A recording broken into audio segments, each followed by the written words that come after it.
살아계신 하나님 아버지, 감사와 찬송과 영광을 올려드립니다. 오늘도 새 생명을 주시고 새날을 허락하시고 오늘 하루를 시작하며 아버지의 집에 주님의 몸된 교회에 이 은혜의 보좌 앞으로 저희들을 불러주셔서 하나님께 찬송을 드리며 기도를 올려드리며 생명의 말씀을 듣는 이 복된 자리로 저희를 인도하시니 아버지 감사합니다. 아버지 하나님, 오늘도 새날을 주셨습니다. 어제와 다른 한 날을 허락하셨습니다. 건강도 주셨습니다.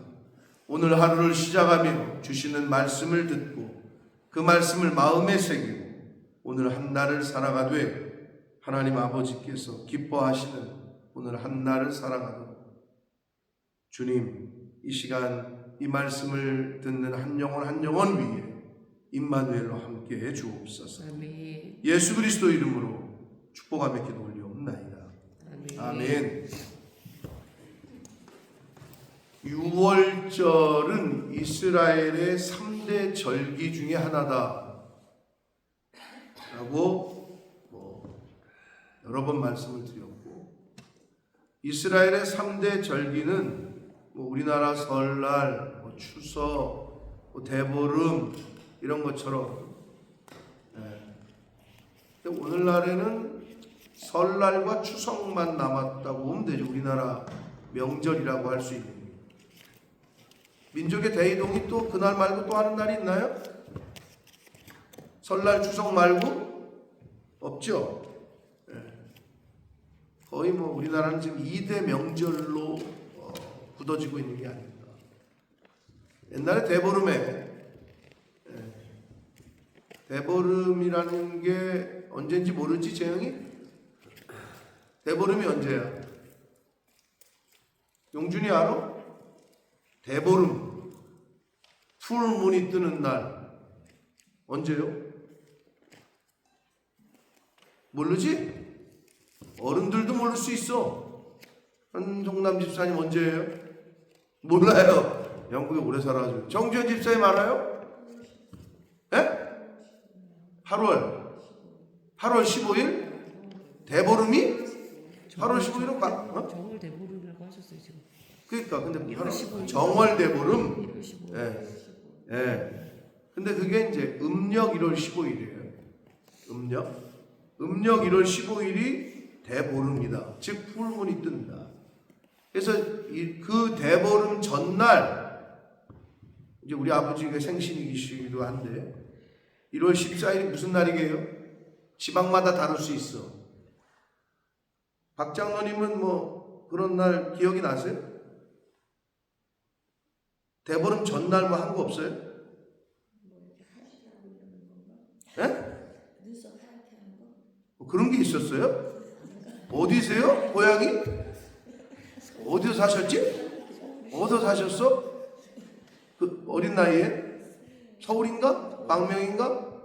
아니에요. 어렸을 때는 저기 청량리. 그 서울이니까 서울이에도 청량리는 좀 그랬을 텐데 1월 14일 날 한성남 집사님 한 거 없어요? 쥐불놀이 하고. 네, 맞아요. 이 쥐불놀이 부산에서는 안 하나 그런 거? 서울은 여기 도시는 다른가 뭐. 우리는 이거 망우리 이게 돌린다고 하는데 이 쥐불놀이. 네, 쥐불놀이도 하고 밥 훔쳐 먹는 날 이런 거 몰라요? 여주에서만 있었나? 아닐 텐데. 왜냐하면 그날 대보름 전날 밤에 양동이를 들고 마른 밥 훔쳐 먹는 날인데 이렇게 몰라 아마 있었을 거예요. 그런 풍습이. 부엌에 이렇게 들어가면 이렇게 쌀을 갖다 이렇게 보리밥이지 그 당시에 이렇게 막 이렇게 놓고 그랬어. 훔쳐 먹는 게 아니라 가면은 줘. 애들이 막 이렇게 다니면 배가 고파서 그랬나 봐. 다니면 양동이에다가 나물 주고 보리밥 주고 막 양동이에다 줘. 그럼 내가 볼 때는 밤새 놀아야 되니까 그래서 부모들이 그걸 시켰나. 근데 아무튼 밥 훔쳐 먹는 날이라 그랬어요. 나중에 저기 챗GPT한테 물어보세요. 그런 게 있나. 그래가지고 막 주잖아요. 그럼 나물 주고 막 밥 주고 고추장 넣어가지고 거기서 양동이에서 막 비벼. 그래가지고 그걸 나눠 먹고 그랬어요. 요즘만 그랬나? 거기도 그랬어요? 안 그랬어요? 근데 그거 나물하고 밥 얻어서 비벼 먹는 건 들어봤어요. 들어봤어요? 그러니까 경기도권에 있는 적인가? 다른 분들은 전혀 지금 그런 생각을 못 하시는데. 자, 민족의 명절이 우리나라는 지금 뭐 2대 명절로 설날이나 추석으로 굳어지고 있는데, 이스라엘은요 지금까지도 이 다른 절기도 다 지키지만 이 3대 절기, 유월절, 그다음 뭐죠? 실질절, 네, 칠칠절이라고도 하고 오순절, 오순절이라고도 하고 또 장막절. 또 하나 더 있는데 맥주절, 맥주절 이라고도 합니다. 그 다음에 마지막 세 번째는 뭐죠? 장막절, 초막절, 수장절을 지키라. 자, 이게 이제 이스라엘의 3대 절기야. 그 중에 유월절, 오늘 유월절 얘기인데, 오늘날 우리 달력으로는 3월, 4월 정도 있단 말이에요. 자, 그런데 이스라엘의 절기의 특징은 한 일주일 정도를 지켜요. 특징은 예루살렘으로 다 모여야 돼. 우리네 민족의 이동은 부모님 집으로, 그쵸? 근데 이스라엘 사람들은 아버지의 집으로, 즉 예루살렘 성전, 하나님의 임재를 상징하는 그 예루살렘으로 다 모이는 것이 특징이에요. 예나 지금이나. 지금은 좀 덜한데, 자, 6월절에 예루살렘으로 다 모여요. 그래가지고 거기서 일주일 동안에 그 절기를 지키며 예배하며 기도하며 그런 시간이 있는데, 예수님께서 12살 되셨을 때에 그들이 이 절기의 관례를 따라 그 관례, 절기를 지키는 그 지금까지 해온 것을 따라서 예루살렘으로 엄마랑 아빠랑 요셉과 마리아와 같이 간 거예요. 그래서 일주일 동안 그 날들을 마치고, 이거는 일주일 동안 절기를 지키는 건데, 일주일이 지나서 집으로 돌아가는 거예요. 다 흩어지는 거야. 명절 끝나서 다 귀양 다시 일터로 돌아가듯이 우리나라 돌아갈 때에 아이 예수는 예루살렘에 머무셨더라. 그 부모는 이를 알지 못하고, 이 부분이 좀 이상하죠. 말이 돼 이게? 12살짜리 애를 뭐 보면 동행 중에 있는 줄로 생각하고 하룻길을 간 후 친족과 아는 중에서 찾았다. 44절이 말이 돼요 이게? 말이 안 되는 얘기 같죠? 이건 이제 여러분이 이 당시의 관습을 몰라서 그래요. 즉, 그 절기를 지킬 때 남자는 남자끼리, 여자는 여자끼리 지켰고 움직였어요. 그게 이스라엘의 문화였어요. 그러니 또 이 친족 사회잖아요. 이렇게 부족 거의 다 안단 말이에요. 그러니 남자는 남자끼리, 여자는 여자끼리니까 그렇게 같이 움직였는데, 사람이 너무 많기도 하고 당연히 있을 거라고 생각했던 것 같아요. 그런데 하루쯤 가서 아이가 없어진 걸 확인하고 다시 예루살렘으로 돌아왔고, 예루살렘에 와서 보니 성전에서 만났대요. 그가 선생들 중에 앉으사 그들에게 듣기도 하시며 묻기도 하셨다. 그래서 여러분, 공부를 잘하려면 잘 듣고 잘 물어야 돼요. 이건 공부뿐만이 아니에요. 어느 기술을 배우건 운동을 하건 이거는 모두 적용되는 거예요. 잘 듣고 잘 질문하고, 이 두 가지가 뭔가를 배우는 데 있어서의 굉장히 중요한 요소다. 근데 예수님이 그러고 계셨어요. 근데 중요한 건 듣는 자가 다 그 지혜와 대답을 놀랍게 여기더라. 그래서 부모가 그걸 보고 왜 엄마 아빠를 이렇게 걱정시켰냐? 너 찾았느라고 여기까지 다시 오지 않았냐? 그랬더니 예수님께서 약간은 어떻게 보면 버르장머리 없는 것 같기도 하고, 어떻게 보면은 횡설수설하는 것과 같은, 어찌하여 나를 찾으셨습니까? 이게 말이 약간은 버르장머리 없는 것 같은 느낌이기도 한데, 내가 내 아버지 집에 있어야 될 줄을 알지 못하셨나이까? 라고 얘기를 했대는데, 이 당시 구약 시대에는 하나님을 지극히 높으신 분 또는 전능자 이런 등등으로 표현했는데 예수님께서 그 부모에게 지금 내 아버지의 집에 있어야 될 줄을 알지 못하셨습니까? 라고 표현을 했다. 그러니까 예수님의 아이덴티티, 자신의 정체성을 분명히 알고 계셨다. 자, 그 부모가 근데 그 정신없는 와중에 그가 하신 말씀을 깨닫지 못했고 51절 보면 예수께서 함께 내려가사 나사렛에 이르러 순종하여 받드셨다. 이렇게 되어 있어요. 부모님에게 혼나기도 했을 거고 또 이야기를 들었을 거고 그런데 그 부모를 잘 순종하여 그 부모님을 잘 받들었다라는 얘기고 그럼에도 그 어머니는 이 모든 말을 또는 이 모든 일을 이렇게도 해석이 될 수 있는 말입니다. 그 헬라어 원어는 이 모든 말과 일들을 마음에 두었다라고 성경은 기록하고 있습니다. 자, 그러면서 52절 같이 읽겠습니다. 시작. 예수는 지혜와 키가 자라가며 하나님과 사람에게 더욱 사랑스러워 가시더라. 네, 예수님은 뭐가 자라요? 지혜와 키가 자라간다.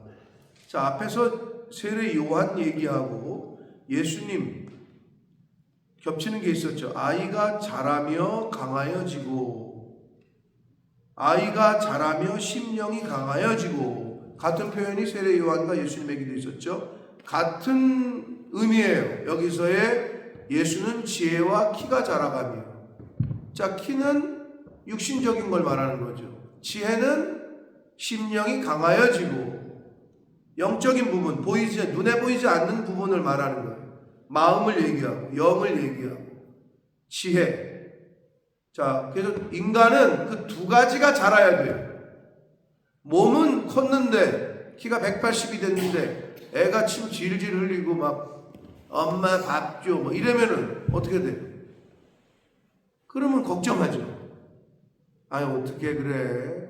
걱정한단 말이에요. 육신은 컸는데 지혜가 자라질 않아. 또는 머리는 똑똑해. 나이는 정신적으로는 뭐 30, 40이 됐는데 육신적으로 키가 안 자라서 막 뭐 1m야. 그러면 그것도 걱정하죠. 근데 여러분은 어느 쪽이 더 걱정스러우세요? 내 애가 180이 안 되는 게 걱정스러우세요? 내 애가 공부를 잘 못하는 게 더 걱정스러우세요? 어떤 게 더 걱정해? 둘 다 걱정이죠. 사실은. 둘 다 걱정일 수 있어요. 사람은 그래서 육체적으로도 육신적으로도 그리고 영적으로도 마음적으로도 똑같이 잘 자라야 된다는 밸런스가 맞아야죠. 20이 됐으면 20살 때의 몸과 정신, 30이 됐으면 30살의 몸과 정신, 이게 밸런스가 맞아야 되는 거예요. 그래서 지금 예수님은 지혜와 키가 자랐다 이렇게 되어 있잖아요. 여러분 지혜도 자라가셔야 되고 신앙도 그리스도의 장성한 분량에까지 자라가야 되고 몸도 자라가야 되듯이 멈추면 안 된다. 자라가야 된다. 자, 그리고 또 하나 누구에게 사랑스러워 가셨다? 하나님과 사람에게 더욱 사랑스러움을 받으셨다. 사랑스러워 가셨다. 이렇게 되어 있어요. 그럼 이게 중요한 게 뭐냐면 어떤 분은 교회에서는 뭐 직분자요, 집사요, 권사요, 장로요, 뭐 목사요, 또 사모요, 막 이래. 근데 교회에서는 굉장히 사람들에게 칭찬받고 그냥 막 그래. 그런데 바깥에 나가서는 욕을 먹어 그냥 세상 사람들이. 그럼 안 되겠죠. 또 밖에서는 우리 부장님, 우리 뭐 과장님 이런 분이 없어. 그냥 사람이 그냥 너무 좋아. 너무 예의가 바로. 근데 집에 와서는 마누라하고 와이프하고 애들한테 쥐잡듯이 잡고 그냥 막 성질을 내고 막 그래. 그런 사람들이 있어요. 밖에서는 천사야. 집에서는 그냥 악마야. 이것도 안 된다. 즉 하나님과 사람에게 교회 안에서나 교회 밖에서나 다 사랑스러워 하셨다라고 말씀하고 있습니다. 이 부분이 우리가 교회에서는 장로래, 교회에서는 권사요 집사래, 밖에서는 웬걸 이건 뭐 이래도 안 되고, 밖에서는 너무 잘해, 다른 사람한테 너무 잘해, 안에서는 완전히 짠돌이야. 이것도 안 되고.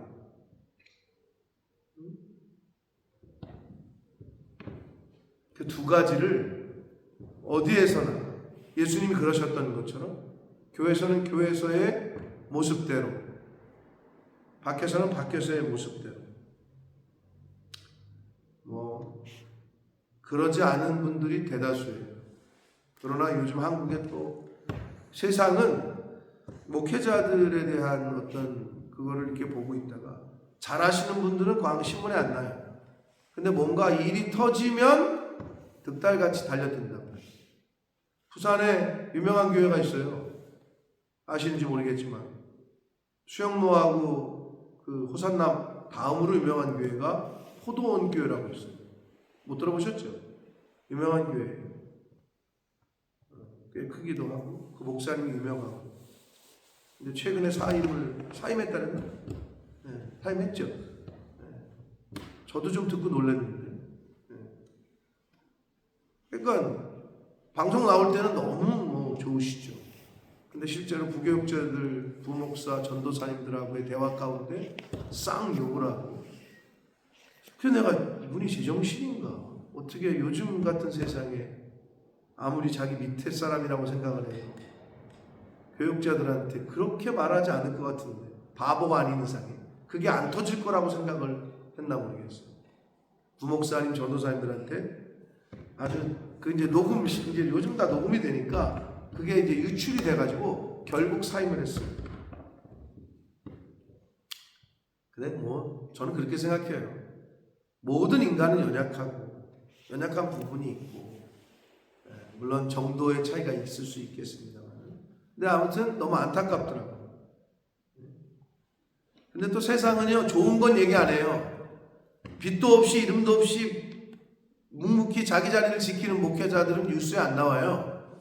꼭 그렇게 뭔가 터져야 나쁜 것만 뉴스에 많이 나와요. 그런데 중요한 건 뭐냐? 밖에서 비치는 모습이나 안에서 비치는 모습이나 동일해야 됩니다.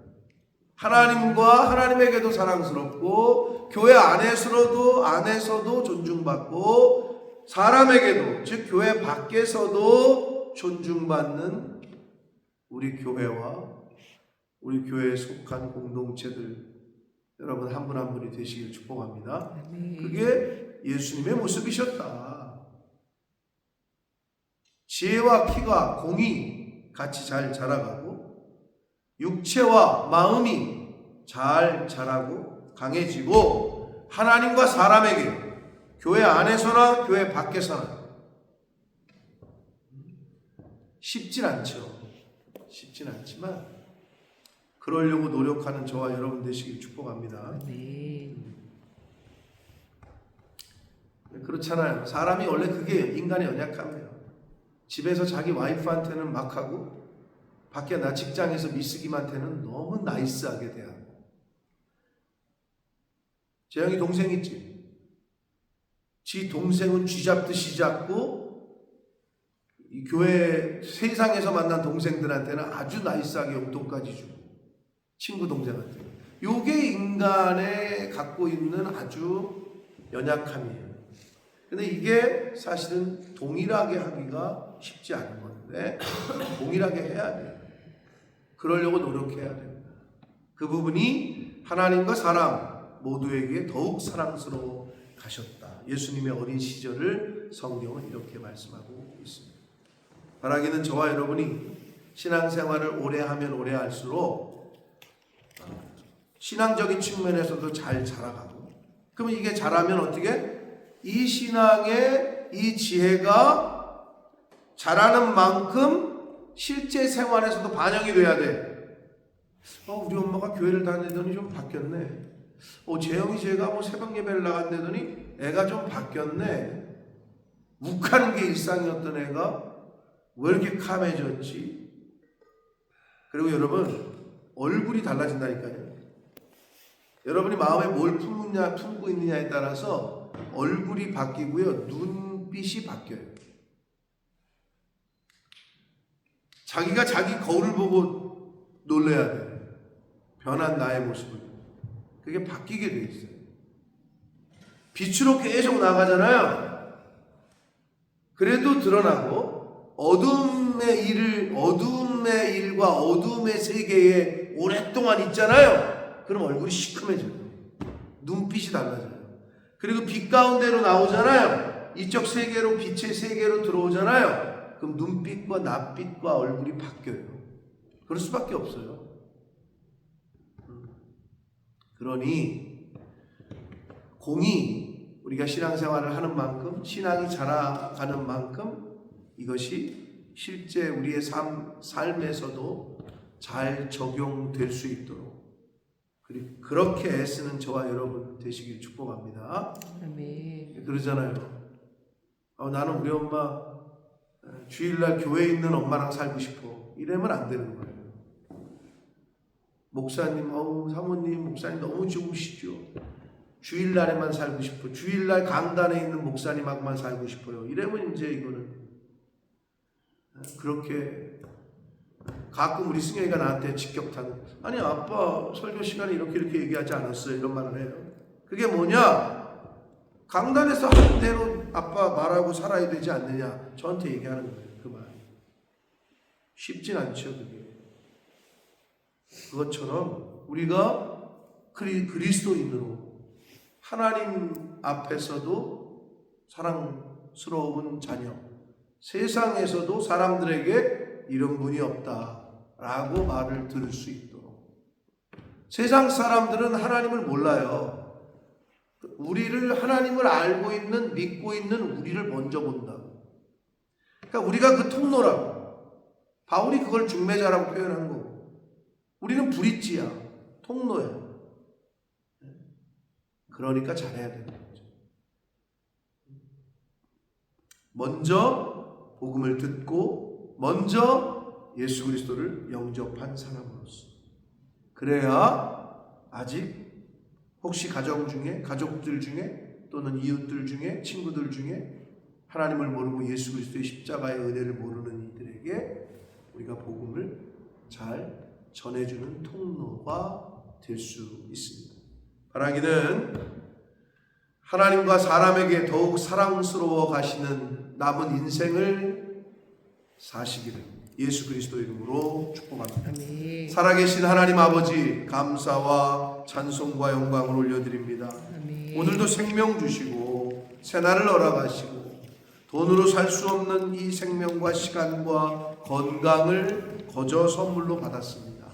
아버지, 오늘 한날을 살아갈 때에 바라기는 하나님께서 보시기에도 그리고 세상 사람들이 보기에도 사랑스러운 모습으로 오늘 하루를 살아가는 이 자리에 있는 하나님의 백성들, 먼저 믿은 자들, 진리를 알고 깨달은 자들, 저희들 모두가 되도록 주님 은혜 내려 주옵소서. 아멘. 아버지, 교회에서만이 아니라 또 세상에서만이 아니라 교회에서도 세상에서도 하나님 앞에서도 세상 사람들에게도 그렇게 인정을 받고 존중을 받고 사랑스러움을 받는 그러한 이 땅에서의 삶을, 그러한 신앙생활을 하는 제가 되게 해주시고 이 자리에 있는 새벽 성도들과 이 말씀을 듣는 한 영혼들이 되도록 주여 은혜 내려 주옵소서.